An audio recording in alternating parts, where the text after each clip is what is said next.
Now, in this session, we shall do the lesson Be Smart of class 10, page number 23, and we shall be completing the explanation, words, meaning, usages, and questions in margin. Through experience, I have realized that a page a day is the best policy to study. And so we shall continue. Now I'll continue football. Once exact role, we have finished with this achievable. Now setting goals that can be completed in the designated period of time. That means you should set the goals, but it should be completed designated. Designated, that is decided officially. Okay, you decide it very seriously, period of time.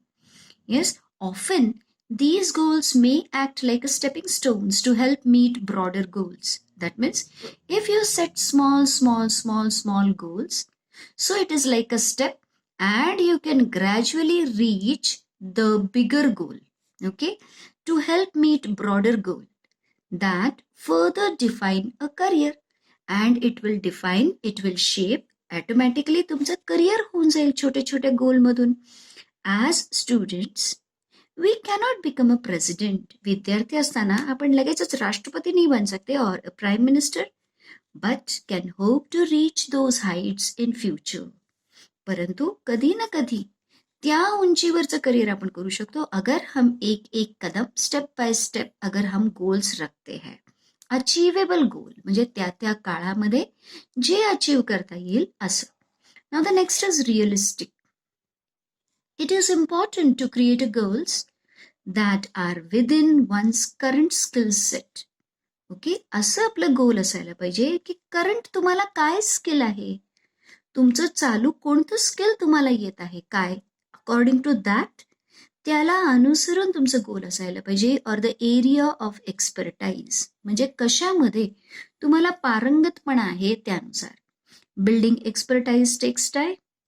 कोणत्याही गोष्टीमध्ये expertise म्हणजे तुम्हाला expert व्हायला थोड़ा समय लगता है. So expecting to become an expert in a short amount of time is unrealistic.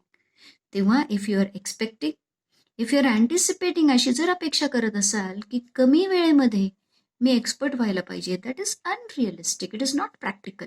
Okay, it is not feasible, it is not possible being realistic. आणि म्हणून आपले एकदम वास्तववादी असे आपले गोल्स असायला पाहिजे. Will make it easy to be successful. अगर वास्तववादी आपका गोल है, it will be easy for you to be successful. आप सक्सेसफुल होएगी at attaining the goals. If defensive and not aggressive, the goal perhaps lacks realism. But again there is एक धोका आहे. Realistic असायला पाहिजे म्हणजे अचीव करण्यायोग्य असायला पाहिजे. But if defensive, this sentence is very difficult. Defensive इसका मतलब you fear. Okay, you are very अँशियस अबाउट द चॅलेंजेस. म्हणजे डिफेन्सिव्ह गोल ठेवता, एकदम कमीवाला गोल ठेवता. काय एकदम कमी करूया का, म्हणजे मला अचीव करता आलं पाहिजे. ओनली दॅट इज युअर गोल. थोडा बी उपरवाला नाही. डिफेन्सिव्ह म्हणजे स्वतः विजयी होऊच असं वाला. And not aggressive. Aggressive that is you very like for that you work very hard. थोड़ा एकदम हाई वाला नहीं रखा है. For your goal has to be not aggressive. अगर आपको you don't have to stretch your abilities. गोल कसं असायला पाहिजे. फॉर एक्झाम्पल, अगर एखाद्या विद्यार्थीला 60 मार्क पडत असेल तर तिने जर 75 मार्कांचं गोल ठेवलं, so she has to stretch her abilities. पण तिला 60 मार्कच पडतात ते आणि तिने गोल पण 60च मार्काचं ठेवलेलं आहे. So she is very defensive. किंवा 60 पासून फक्त तिने समथिंग लाईक 65, तरी सुद्धा ते कसं गोल आहे, डिफेन्सिव्ह आहे. It does not stretch her capacity. She is scared of the challenges, but not aggressive. The goal perhaps lacks realism. तरी सुद्धा तुमच्या गोलमध्ये लॅकिंग, दॅट इज कमी आहे. It is wanting the realism. तरी ते वास्तवाला धरून नाही. We must have the clear picture in a mind and must have the ability to adhere to that picture. काय करायचंय याचं picture, that is all the plan should be clear in our mind. And we must have the ability to adhere to. This is a very good word, adhere to, that is stick to that picture.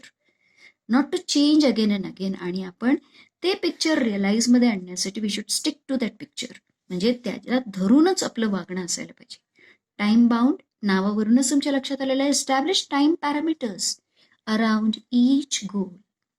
प्रत्येक goal achieve करताना टाइमचं norms किती वेळेत achieve करायचं decide करा. As it will help increase focus and accountability. What will increase, काय त्याचे फायदे आहेत? 1, it will increase the focus. काहीतरी गोष्ट विशिष्ट वेळेमध्ये आपल्याला करायची आहे तर आपला फोकस काय होतो? चांगला होतो. आपण कॉन्सन्ट्रेट करतो की एवढ्या वेळेत हे झालं पाहिजे. अँड अकाउंटेबिलिटी, आपको हिसाब देना पड़ता है. You become responsible for your actions. Okay, accountability याने आपको हिसाब देना पड़ता है काय केलं या वेळेत. To reduce weight, we know how to go about it. आता समजा वजन कमी करायचं, is giving an example.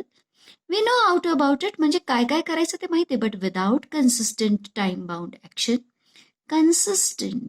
consistency, सातत्य. Okay, we should keep our efforts steady. Okay, steady efforts, time bound action. आणि एका वेळेमधले जर ॲक्शन असेल, नेव्हर बिकम्स अ रियालिटी, तर कधीच आपलं वेट रिड्यूस होणार नाही. It may be exercise, diet और स्ट्रेस फ्री थॉट्स. मग ते कोणताही मार्ग असू दे, मग ते एक्सरसाइज रहने दो, डाएट खाने के बारे में के बदलाव रहने दो, stress free thoughts, all these have to be practiced and implemented without hesitation. हे सगळ्यांचं इम्प्लिमेंट केलं पाहिजे. म्हणजे it should be worked out, म्हणजे त्याची कारवाई केली पाहिजे विदाउट हेजिटेशन. म्हणजे सारखं सारखं हे होईल का नाही, संकोच न करता, विदाउट टेकिंग हेजिटेशन, संकोच न करता, without any doubts. Don't think about the result before happening it. First act. Okay, and then expect the results. Okay, no doubts or indifference. Sometimes we do the action. हाँ, मग मैं कुछ result भी अपेक्षा नहीं करते, पण we don't have interest in that. Indifference यानी neutral, without any interest. Okay, without any feelings, तसं नका करू. ओके, और इंडिफरन्सने नाही करायचे, विथ फिलिंग करायचे, बट विदिन अ डेडलाइन. पण काय करा, there should be a deadline. कौन सी समय की मर्यादा होनी चाहिए. Visions, wishes, intentions and dreams are all valuable. म्हणजे दूरदृष्टी चाहिए, foresight, wishes, you need will, intention, purposely you should do, तुमचा हेतू असायला पाहिजे, ड्रीम रहना चाहिए, are all valuable. They spark of imagination, they develop your imagination all of a sudden. And automatically आपका डेवलप होता है इमेजिनेशन, कल्पना शक्ति, and encourage us to define where we want to reach. Define करतं, it decides where we want to reach in order to get there. आणि जिथे आपल्याला पोचायचं तिथे जाण्यासाठी हवेवर we need to bring life images down to earth. जे काही तुमच्या लाईफची इमेज आहे, whatever is your dream, whatever picture is in your mind, bring it down to earth, make it practically, do it practically, and plan to execute our strategies. Plan करो, execute करो, that is to work out, put into practice our strategies. Okay, जे काही strategy असेल, whatever your plan of action, the quality and quantity of energy we put forth, जो भी आप quantity put करेंगे, जेवढ्या प्रमाणात तुम्ही प्रयत्न करणार आहे, आणि क्वालिटी, कोणत्या प्रकारचे प्रयत्न करत आहात, directly impact the results. Okay, जितकं इनपुट असेल तेवढं डायरेक्टली, तेवढंच तुम्हाला माहिती आहे डायरेक्ट रिलेशन असतं, बरोबर आहे की नाही, की हे वाढलं की ते पण वाढतं, लाईक दॅट. ओके, समजू की कामगार वाढले, कामाचा स्पीड वाढला, so there is a direct impact the results. What ever result you will get directly, okay, अब उस पर इम्पैक्ट होगा, it will affect. Life is something like a trumpet. Okay, life हे trumpet सारखं आहे. ट्रम्पेट एक प्रकारचं वाद्य असतं जे फुंकून आपण वाजवत असतो. If we do not put anything in, we cannot get anything out. आपण जर काही टाकलं नाही, त्यामध्ये जर फुंकरच मारली नाही, तर त्याच्यातून music, it won't give out any music. Success is a walk in the dark. Now success म्हणजे यशस्वी होणं, हे एक प्रकारचं अंधारात चालण्यासारखं आहे. The writer compares finding the right footings. अशा वेळेला राईट फुटिंग, कुठे पाय ठेवायचे. Success is a walk in the dark. Success is compared to the walk in the dark. Finding the right footing म्हणजे पाय ठेवण्यासाठी योग्य ती जागा शोधणे. म्हणजे it is compared to precisely mastering the skills. योग्य त्या जागेवरती आपला पाय ठेवणे म्हणजेच योग्य वेळेला प्रिसाइजली नेमकं जे काही स्किल आपल्याला ज्या ड्रीमसाठी आवश्यक आहे त्याच्यावरती मास्टरी मिळवणे, लर्न करणे ते चांगल्या प्रकारे and getting to the next place, आणि नंतर पुढे प्रवास करणे, पुढे जाणे. All depends on how we approach and tackle the problem. हे सगळं कशावरती, हाऊ यू अप्रोच, कसा तुमचा अप्रोच आहे आणि कसे तुम्ही प्रॉब्लेम्स टॅकल करता, कसं सॉल्व्ह करता. The best way to get from where we are to where we want to be is to find the footing of our next step. म्हणजे जिथे आहोत आणि जिथे आपल्याला पोहोचायचंय, हे प्रवास करणं म्हणजेच काय, तर कुठे आपल्याला पाय ठेवायचा आहे, म्हणजे कोणती आपली स्टेप असणार आहे ते माहीत असणे. When we take the next step it should support and hold us without crack. आणि ज्या ज्या वेळेला आपण एक पाऊल टाकतो त्यावेळेला ते पाऊल कसं असेल, it should support our aim. आपण एमच्या जवळ गेलं पाहिजे, ते आपल्याला सपोर्ट करणारा असायला पाहिजे. आपलं सामर्थ्य प्रत्येक पावलाबरोबर it should increase, it should strengthen us and hold us without crack. It should not make us, crack पडला म्हणजे काय करता, इट मे अस फॉल. तर without breaking it should hold us, त्यांनी आपल्याला सपोर्ट मिळाला पाहिजे. Now here we shall do the words with this.